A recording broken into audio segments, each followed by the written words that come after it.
Hello guys, welcome to my channel. How to start a UGC NET exam എന്ന ടോപ്പിക്കാണ് ഞാൻ ഇന്നിവിടെ discuss ചെയ്യാൻ ഉദ്ദേശിക്കുന്നത്. 2 ടൈപ്സ് ഓഫ് ആളുകളാണ് ഈ എക്സാമിനെ അഭിമുഖീകരിക്കാൻ പോകുന്നത്. ഒന്ന്, പലതവണ ഈ എക്സാമിനെ പരിചയപ്പെട്ടവരും. 2, ആദ്യമായി ഈ എക്സാം എഴുതുന്നവരുമാണ്.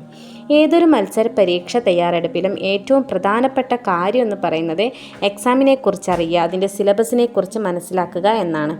സിലബസ് നല്ലോണം മനസ്സിലാക്കിയാൽ മാത്രമേ നമുക്ക് ഈ എക്സാം ക്രാക്ക് ചെയ്യാൻ പറ്റത്തുള്ളൂ.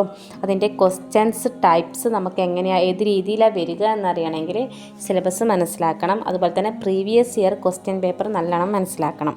പിന്നെ ഈ എക്സാമിനെ പറ്റി പറയുകയാണെങ്കിൽ എക്സാം ഓൺലൈനായിട്ടായിരിക്കും ഈ എക്സാം വരിക. ഒബ്ജക്റ്റീവ് ടൈപ്സ് ഓഫ് ക്വസ്റ്റ്യൻസ് ആണ് ഇവിടെ ഉള്ളത്.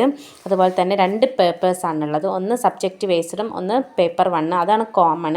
പേപ്പർ 2-ൽ 100 ക്വസ്റ്റ്യൻസും പേപ്പർ 1-ൽ 50 ക്വസ്റ്റ്യൻസാണ് ഉണ്ടാവുക. പിന്നെ എക്സാമിൻ്റെ മോഡ് നല്ലോണം മനസ്സിലാക്കിയിട്ട് വേണം നമ്മൾ ഇതിന് പ്രിപ്പയർ ചെയ്യാൻ വേണ്ടിയിട്ട്.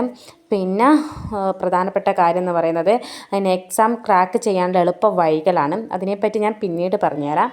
Okay, by.